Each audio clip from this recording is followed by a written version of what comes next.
Hey guys, Alex and Dad from 7th Hour Films back again with Doctor Who. Last time around was Robot of Sherwood. What happened there? Well, the doctor asked Clara if there was any specific place she wanted to go, and she said she'd always loved the legend of Robin Hood. The doctor kept insisting that it was just a legend, but decided to take her back. It turns out that Robin of Locksley was a real person, but the doctor kept saying there's got to be something wrong with this. And there was Little John and Friar Tuck and all the rest of the merry men there at Sherwood Forest. But I can't remember, was it the Sheriff of Nottingham who had the robot? Yeah, the sheriff had used these robots that had crashed on Earth, and he was using that to oppress everyone. The people of Lincolnshire. Yeah, Right, okay. and Robin was fighting against that. Yeah. So, And there seemed to be, chemistry between Robin and Clara, but Robin was still waiting to try to find Maid Marian. It turns out that Marian had been arrested at the beginning of the episode, and the doctor managed to free her from the dungeon when he got out, and then returned her to Robin at the end of the episode. yep.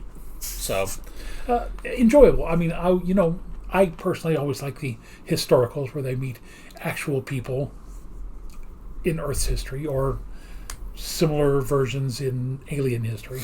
yeah. So yeah, it was good. I mean, it would be like if they went back and met King Arthur. They should have done that back in the day, but just had it be a crossover with the show Merlin. That would have been funny. So, And again, I didn't look up. Wasn't there though an episode with, was it Nemesis and Silver, or the Silver Nemesis of whatever? yeah, there was something like, I don't remember what that episode had. It may not have been Arthur, but I think there was Merlin and Morgan Le Fay or something like that. Something like that, yeah. And We really need to look that up. and Cybermen and Nazis and Yeah. and such. So it was a strange episode. Cybermen, So Nazis, and bears. Oh my. yeah. Anyway, Anyway, we are moving on. This is episode 4 of the season. Yeah, you got anything in particular to say before we get to it? no.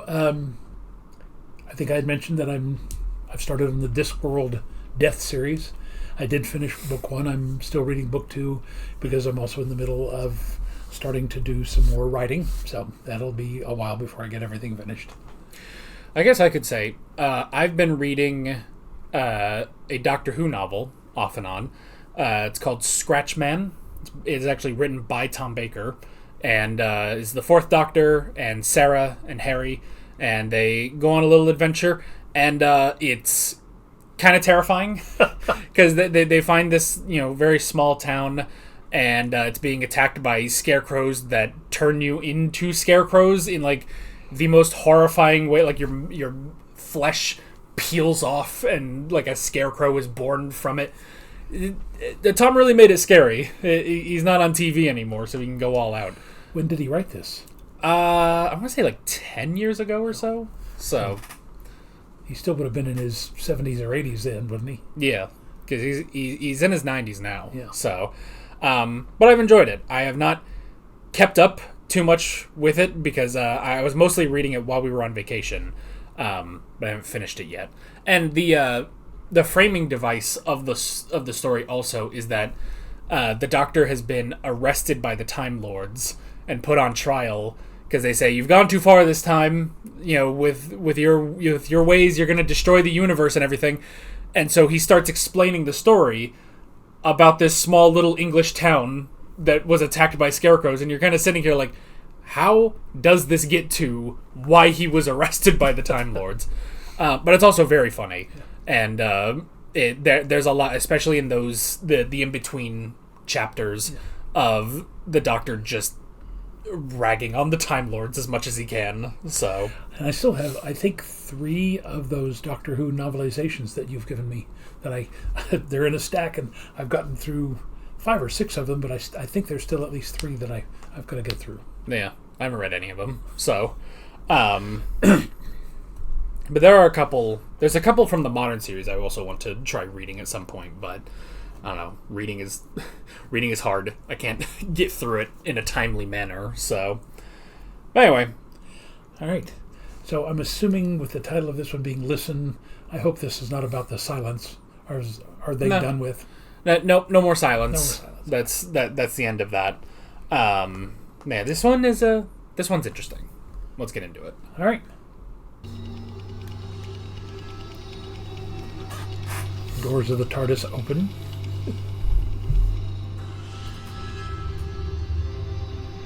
Okay. Listen. Question. Why do we talk out loud when we know we're alone? Conjecture, We're not alone. because we know we're not. Evolution perfects survival skills. Survival They're of a the fittest. perfect hunter. What would such a creature want? What would it do? Well, what would you do?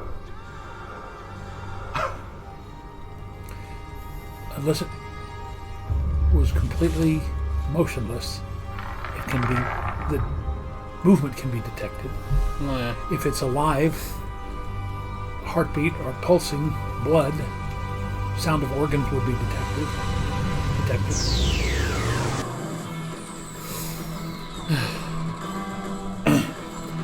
This is what happens when he's on his own too much. More Stephen Moffat. Why doesn't Stephen Moffat become the new showrunner? I mean, because he's old and he's done it already. And it nearly killed him the last time he did it. Hey. Sorry. It went well, did it? So, the famous drink at last. Yeah, took a bit of time, family stuff, but here we are. Dinner, in fact. Yeah, straight to dinner. I like a man who moves fast. Yeah, I might go straight for extras. Afters. He said she couldn't concentrate on her work because my face was too wide. Wide. I could kill that girl some days. Me too. Oh, from you, that means something. Sorry? Well, I didn't shoot. People I kept safe. Okay, point taken, seriously. Oh, so why doesn't that ever get mentioned? I'm sorry, I didn't mention your 23 wells. Excuse me.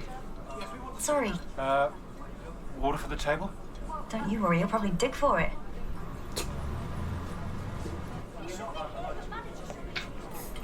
It was funny. Sorry. It's okay. Alright, everything's good. Subject. Yes, can slightly see that. Sometimes people like you get the wrong end of the stick. People like me. Oh, dang it.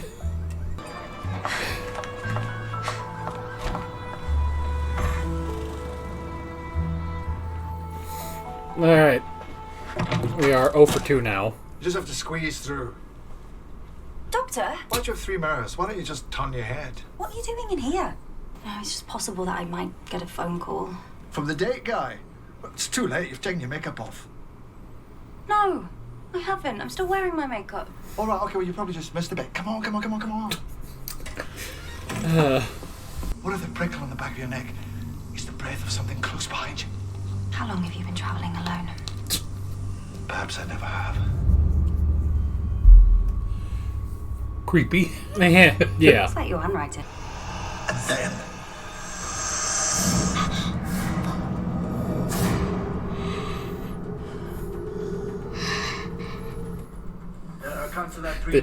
They honestly reacted very calmly. If that happened to me, I'd be kicking. There's a very obvious question I'm about to ask you. Do you know what it is? Have you had that dream? Exactly. No, that was me asking you. Have you had that dream? I asked first. No, I did. You really didn't. Okay. Yeah, probably.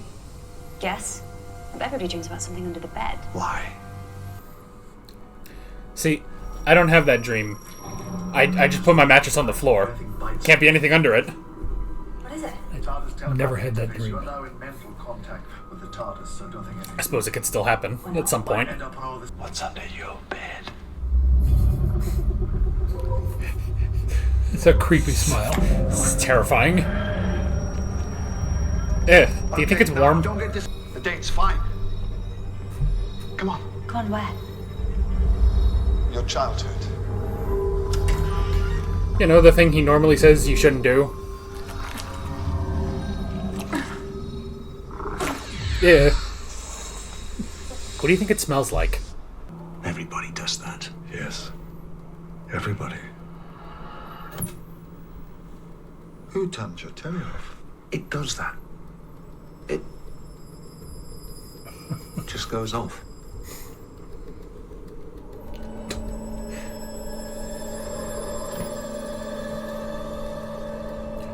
Right, well that guy's gonna be bricking it for a while. See? Nobody here except us. Sometimes I hear noises. It's a house full of people. Of course you hear noises. House is probably 100 They're years all old too. asleep. There's nothing to be afraid of. Who else is in this room? Nobody. Someone must have come in. Nobody came in. Right, have you learned self-defense yet? Hello? Kick it! I see dead people. Who's this? Where is he? Doctor? I can't find him. Can you find him? Find who? Wally. Wally? He's nowhere in this book. It's not a Where's Wally one. Well, how would you know? Maybe you just haven't found him yet. He's not in every book. Really? Well, that's a few years of my life I've been eating back. What's wrong with scared? Scared is a superpower. It's your superpower. There is danger in this room, and guess what? It's you. You are the danger. You're on the bed. I'm talking to you now. Go in peace. We won't look. Just go. This is the plan. Don't look around. Gone. Gone. He took my bedspread. Oh, the human race. You're never happy, are you? Am I? What was that for? Shut up. Leave this to me. These yours? They're the homes. They're yours now. People don't need to be lied to. People don't need to be scared by a big grey-haired stick insect, but here you are. Stay still. Shut up. That's a fair point. See what I'm doing? Would you read me a story or help me get to sleep? Sure. Once upon a time. The end. Dad skills. Meh. You wish you could have done that. Scrambled his memory. Gave him a big old dream about being Dan the Soldier Man. Good job. Is that what I look like from the back? It's fine. I was thinking it was good. Really?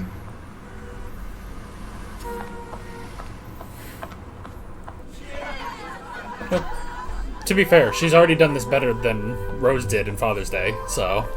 Anyway, Clara Pink. Too much. Yeah, it's a bit much. Mind you, Rupert Pink.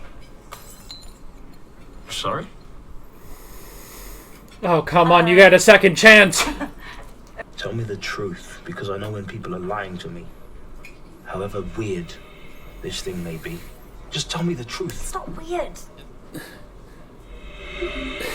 So you know aliens, Exactly.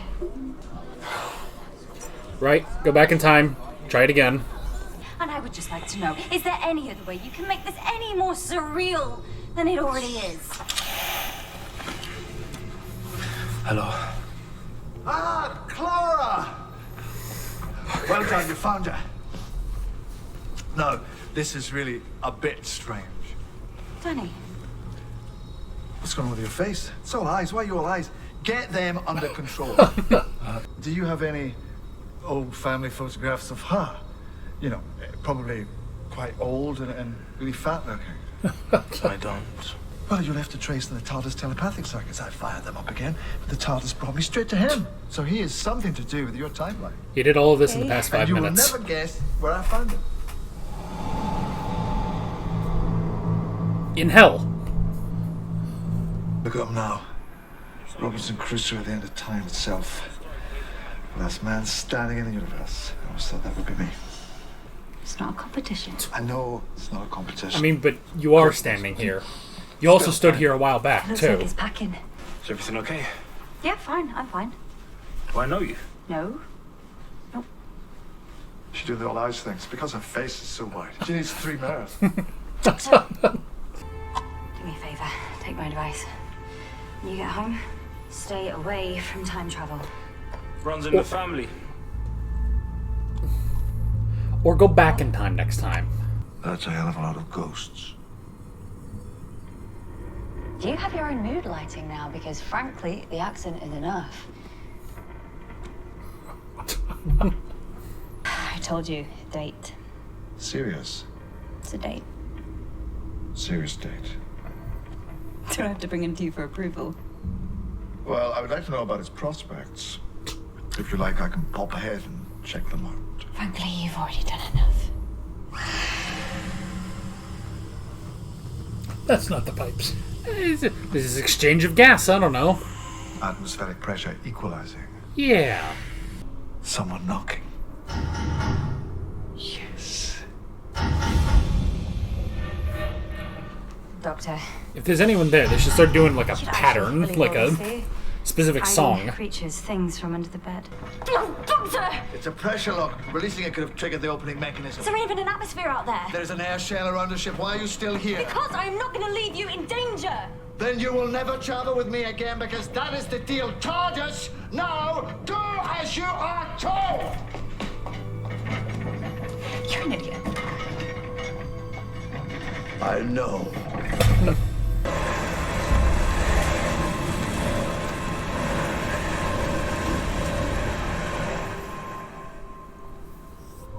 Is he okay?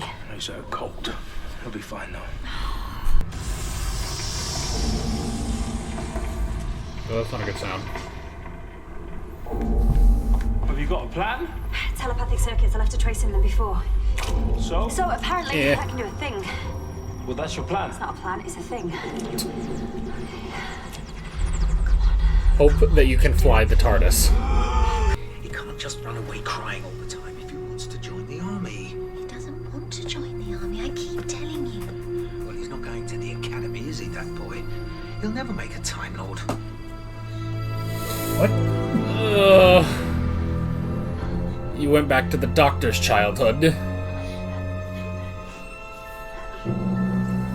Though at this point, he's the med student. TARDIS, perverting the course of human history. Hello? So now what have you done? And one day, you're going to come back to this barn, and on that day, you're going to be very afraid indeed. But that's okay. Because if you're very wise and very strong, fear doesn't have to make you cruel or cowardly. Fear is like a companion. A constant companion, always there. But that's okay. I'm gonna leave you something just so you'll always remember. Fear makes companions of us all.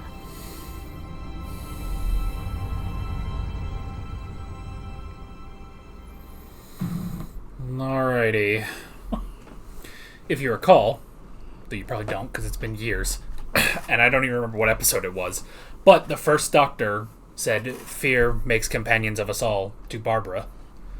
Long time ago. I do not remember that. Yeah. It's in one of the episodes. It might be in like the Aztecs or something. I don't remember which one, but he does say that at some point. Which, that could lead us to the first point, which I feel like is the least important point, which is, this is another knock against Clara by the Clara haters, because they say, she's too important. She's too important. She just makes the Doctor who he is. Like, the Doctor wasn't just him. Clara put all that stuff in. I say, who cares? Because time... See, everyone thinks time is like a line. It's actually a big ball of wibbly-wobbly, timey-wimey stuff. It doesn't matter. And the point is, back during the 11th Doctor, she had to go into his timeline. There would not be a doctor if she hadn't done that. Well, yeah. So the fact that she can now go all the way back to his very beginning, and at points throughout his life give him advice that he's literally given her, she can say, I'm only doing this because you've already taught this to me.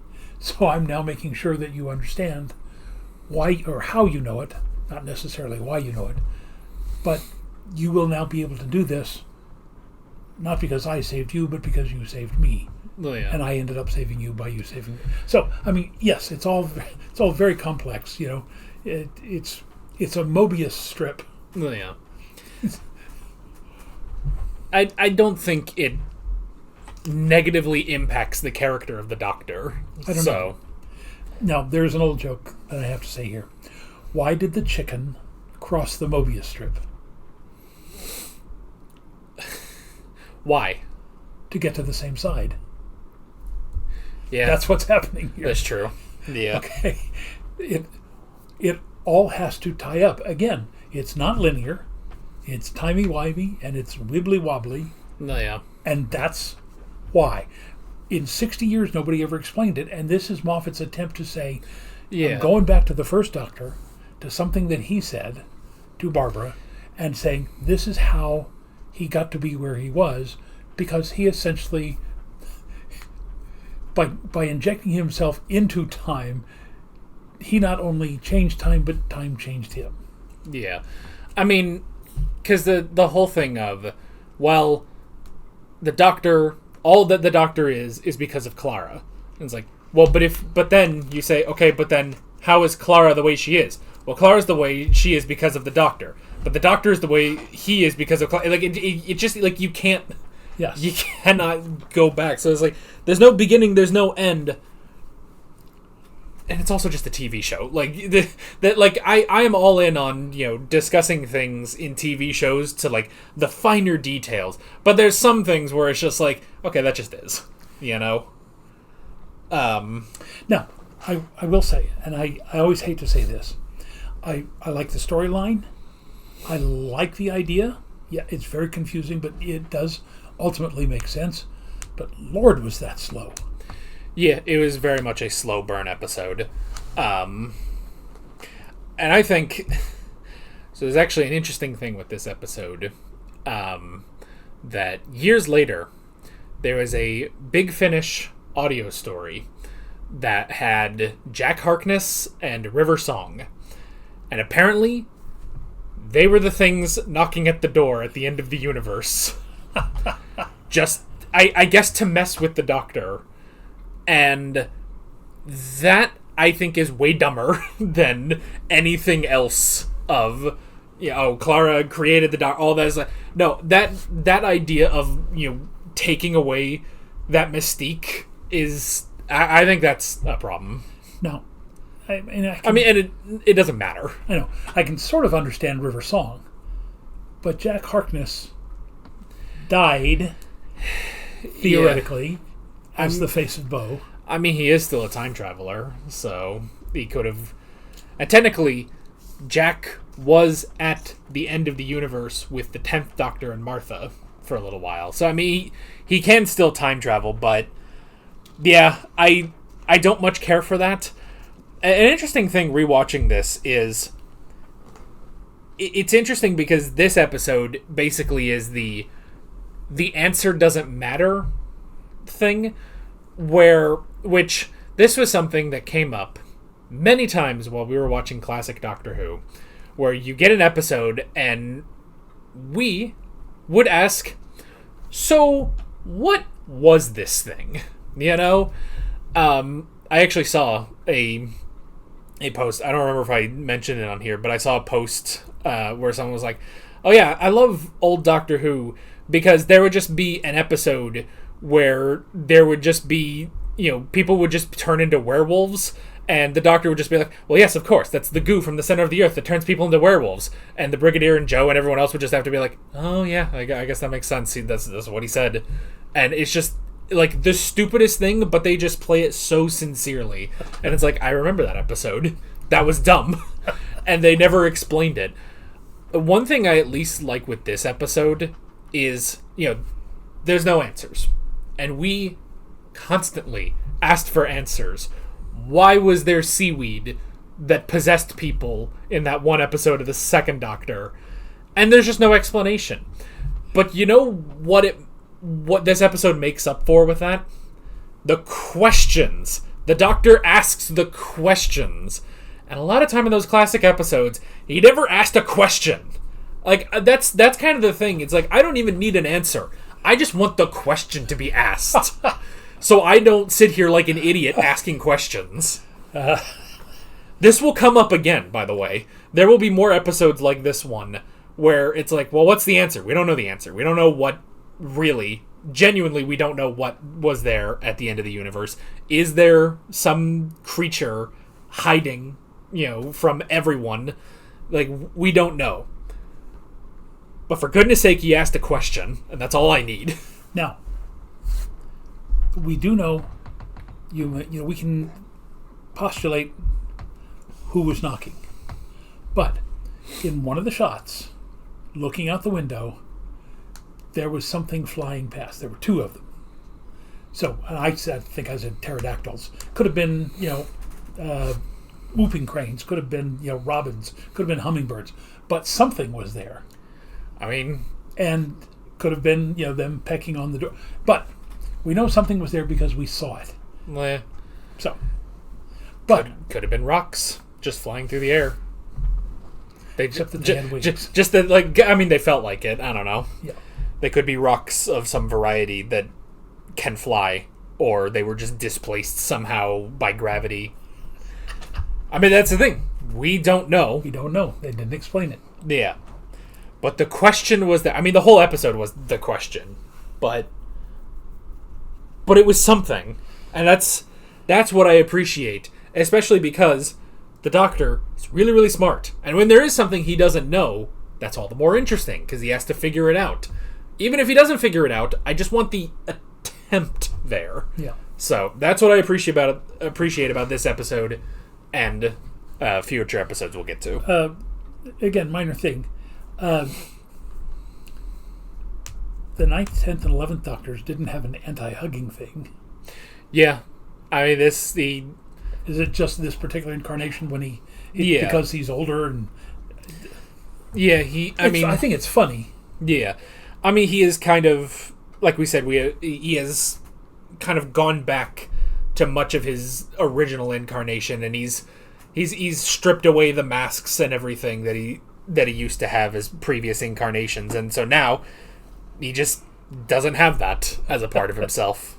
He's against hugging, he's against bantering, as we talked about last episode. I guess the other thing we don't know about was what was under the covers in the kid's bedroom. We don't know. Could have been a kid. Could have been this entity. We're not entirely sure. And it's interesting leaving all of that open. And just having it be such a creepy episode, too. And we also had Danny. So, what do you think about Danny Pink? And I'll ask you this a couple more times as we go on. Well, he seems to be in the mold of Mickey. Obviously a little bit smarter, theoretically. A bit more put together. Yeah. Mickey started out as what seemingly was just, a working class bloke, but then became a tech genius. Yeah. Which, there's no hint of that at the beginning, if I recall. Yeah. But here you've got this guy who is a teacher, who you would think would be confident. I mean, if you're going to stand up in front of... He's obviously like what we would think of as a middle school or a late upper elementary school teacher. Yeah. If you're going to stand up in front of kids like that, you can't have that kind of bumbling personality. But, I mean, we've seen a bit of it when he was teaching his class in a previous episode, and apart from the kid asking if he'd killed anyone, he does sort of maintain this composure, and we also saw, like, when they were doing, like, the Coal Hill Cadets thing, like, he also brings in some of that military training of, discipline and everything. It's just specifically Clara where he folds, and just keeps digging a grave, which she's exactly the same. Yeah. She's also digging a grave every time the two of them talk. But they make up for it. But it's interesting because, there's also the whole... Clara keeps joking about him being a soldier, and it just never goes over well. So him, trying to bring up... everyone brings up shooting people. I dug 23 wells. And it's just like, well, how is she supposed to know that you dug 23 wells? But she should also know not to joke about shooting people. It's not good either way. And it is a miracle that the two of them are still working it out. So... and then just the fact that, you take what is otherwise a very mundane thing of this, these two people that are very awkward around each other, and they're trying to have this conversation, but they keep having these misunderstandings, and then you throw in time travel and what's under your bed and the end of the universe, and maybe there's demons, and I think it's just so perfect. After she leaves from the date all angry, and she just walks into her bedroom, and the TARDIS is just there, the Doctor's just waiting. It's like, eventually she's going to be done with her human crap, and then we can go have some fun. So, and then he has to... granted, he's not trying to make fun of her for her 3 mirrors. It's just how he sees. He's just like, this is a confusing thing. Why do you have 3 mirrors? Why don't you just turn your head? Seems odd, but yeah. And then adding, little kid Danny, little Rupert Pink in there. Then you add Orson in there. Does she have a connection to Orson? Is there a familial connection to him, or is there not? That's kind of left open too. Now, you don't have to go into any detail on this, just a yes or no. I don't remember Danny being in Mummy on the Orient Express. He's not. I can't remember if there's maybe like a scene at the end, but... Okay. Because I don't remember him. So, I mean, obviously they're trying to set up a relationship between the two of them, but then again, that's the only one I remember from our tour of... Yeah, which is this season. So that'll be... It's 4 episodes from now, actually, that we'll rewatch that one. But yeah, that wasn't... And with that one, there will be more context leading into that episode that will make, at least the beginning, it will be a bit more clear. Yeah. So yeah, it's an interesting thing. Danny Pink is an interesting addition to Doctor Who. But yeah. Still, I think this is a really good episode. I do understand that it is definitely a slow burn, but it's definitely trying to get that creepy atmosphere. Honestly, with the Moffat era, it really does feel like if the 11th Doctor's era is the fairy tale, the 12th Doctor's era is the dark fairy tale. So, it's just the scary one. And there's not this whimsical wizard that's taking you on these journeys. There's a scary Scotsman who keeps telling you about these terrible bedtime creatures. And it's like, ugh, this is creepy. It would be like if the 11th Doctor told you about this enchanted rabbit, and then the 12th Doctor came along and told you about the rabbit from Monty Python and the Holy Grail. That's the rabbit he would talk about. The rabbit's a killer. Yeah, so it's interesting, but I really enjoy it. I really enjoyed the vibes of this era. So yeah, and again, I don't know how they could have fixed it, but my only real critique of it is that it was incredibly slow. Yeah. You got anything else? I got nothing. I have no idea what the next episode is. Oh. It's not on this list. It's on the next disc of the DVDs. Well, it says next time you could... No, we're not going to do that. No. But yeah, I just do not remember what the next episode is. So we'll find out next time when we watch it. With all of that being said, we're Alex and Dad from 7th Hour Films, and we will see you guys next time. Take care. Alright guys, thanks for watching this video. There's a bunch of links on screen if you want to go click around any of those. There's a playlist with all of our modern Doctor Who reactions, as well as another playlist with every Doctor Who video that's on the channel. There's also a subscribe button and a Patreon button on screen, as well as other links in the description if you want to go check out any of those. See you guys later.